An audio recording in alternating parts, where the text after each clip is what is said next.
السلام علیکم ورحمۃ اللہ وبرکاتہ۔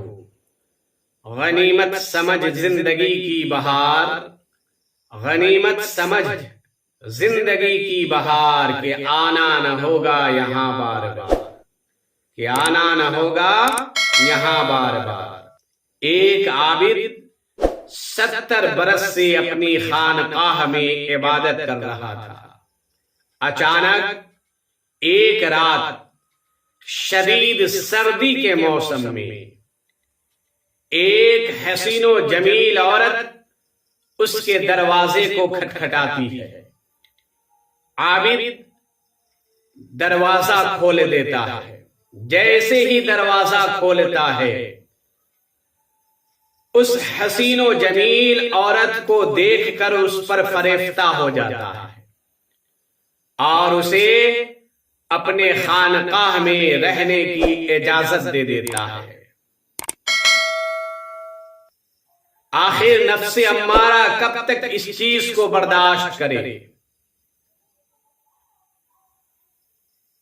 گناہوں پہ آمادہ کیا اور مسلسل اس حسین و جمیل عورت کے ساتھ وہ 70 برس کا عبادت کرنے والا عابد گناہوں میں ملوث رہا۔ جب اسے یہ احساس ہوا کہ ہم نے 70 برس کی عبادت کو 7 راتوں کے گناہوں سے غارت کر دیا ہے، تو وہ رو پڑا اور پھوٹ پھوٹ کر کے رویا، اتنا رویا کہ وہ بے ہوش ہو گیا۔ جب اسے ہوش آیا تو اس عورت نے اس عابد سے کہا، یقیناً ہم نے تیرے سوا آج تک کسی کے ساتھ یہ گناہ نہیں کیا، اور تو نے بھی آج تک کسی کے ساتھ میرے علاوہ یہ گناہ نہیں کیا۔ اے عابد، میں تیرے چہرے پر صالحین کی نشانی دیکھ رہی ہوں۔ اور اس نے کہا کہ جب تجھ پر اللہ کا فضل ہو جائے، کرم ہو جائے، مہربانی ہو جائے، تو عبادت میں مشغول ہو جائے، تو اپنی دعاؤں میں اس گناہ گار عورت کو بھی یاد کر لینا۔ وہ عابد اپنی خانقاہ سے توبہ کرتے ہوئے جنگل کی طرف نکل پڑا اور ایک ویرانے میں جا کر کے اپنا مسکن اختیار کیا، جہاں پر 10 اندھے لوگ رہتے تھے۔ ایک راہب ان اندھوں کو روٹیاں ایک ایک دیا کرتا تھا۔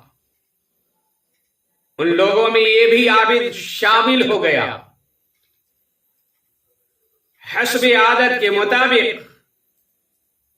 جب اس راہب کا غلام 10 روٹیاں لے کر کے ان اندھے لوگوں میں تقسیم کرنے کے لیے آیا، اور تقسیم جب کرنے لگا تو یہ عابد بھی اپنا ہاتھ پھیلا دیا۔ اسے بھی ایک روٹی مل گئی، اور ان اندھوں میں سے ایک کو روٹی نہیں مل پائی۔ تو اس ایک اندھے نے غلام سے کہا کہ کیا بات ہے، آج میرے حصے کی روٹی لے کر کے نہیں آیا؟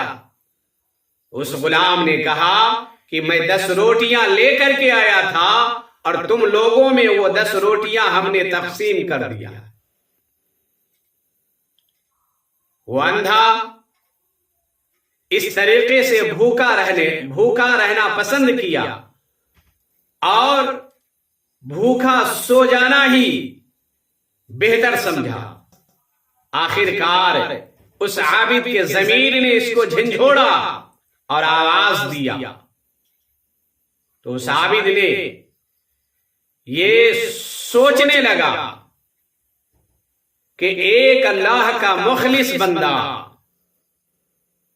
بھوکا سو جائے اور میں پاپی کا پتلا رہ کر کے بھی، بن کر کے بھی بھر پیٹ کھانا کھا کر کے سو جاؤ، اس عابد کے ضمیر نے یہ گوارا نہیں کیا، اس نے وہ ایک روٹی اس اندھے کو دے دیا اور خود بھوکا رہ کر کے سونا پسند کیا۔ چنانچہ بھوک کے عالم میں سو گیا اور بھوکا ہی تڑپ تڑپ کر کے اس کے جسم سے روح نکل گئی، اس کی موت ہو گئی۔ جب اس کی موت ہو گئی تو دو فرشتے آ پڑے، ایک عذاب کے فرشتے اور ایک رحمت کے فرشتے تھے۔ دونوں میں بحث و تکرار ہونے لگے۔ رحمت کے فرشتے یہ کہہ رہے تھے کہ یہ بندہ توبہ کر چکا ہے، اس لیے اسے ہم ارحم الراحمین کے جوار رحمت میں لے جائیں گے۔ اور عذاب کا فرشتہ یہ کہہ رہا تھا کہ چونکہ یہ بندہ گناہگار تھا، اس لیے ہم اسے قہار و جبار کی بارگاہ میں بطور مجرم پیش کریں گے۔ ابھی ان دونوں میں یہ بحث چل ہی رہے تھے کہ اللہ رب العزت نے ان دونوں کو حکم دیا، ان دونوں سے فرمایا کہ ایسا کرو کہ اس عابد کے 70 برس کی عبادت کو اور 7 راتوں کے گناہوں کو وزن کرو اور دیکھو کہ کس کا پلہ بھاری ہوتا ہے۔ چنانچہ اس کے 70 برس کی عبادت کو اور 7 راتوں کے گناہوں کو وزن کیا گیا۔ 70 برس کی عبادتوں سے 7 راتوں کے گناہوں کا پلڑا بھاری ہو گیا۔ پھر اللہ رب العزت نے حکم دیا کہ اب اس کے 7 رات کے گناہوں کو اس ایک روٹی سے وزن کرو اور دیکھو کہ کس کا پلہ بھاری ہوتا ہے۔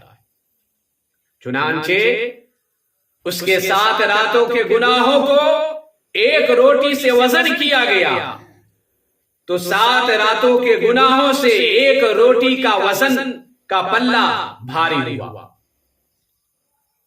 چنانچہ اس عابد کو رحمت کے فرشتے کے حوالے کر دیا گیا اور اللہ رب العزت نے اس طریقے سے اس کی توبہ قبول فرما لی اور اپنے جوار رحمت میں اسے جگہ عطا فرمایا۔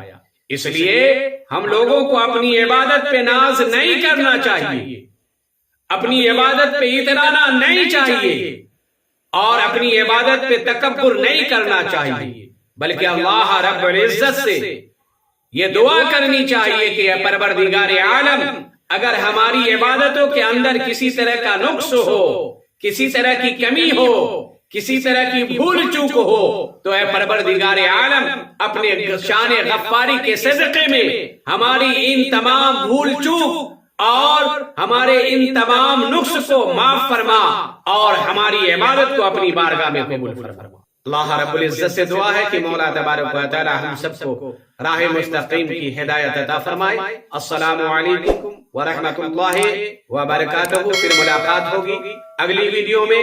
اگر یہ ویڈیو آپ کو پسند آئی ہو تو برائے کرم اس چینل کو زیادہ سے زیادہ سبسکرائب کریں۔ خدا حافظ۔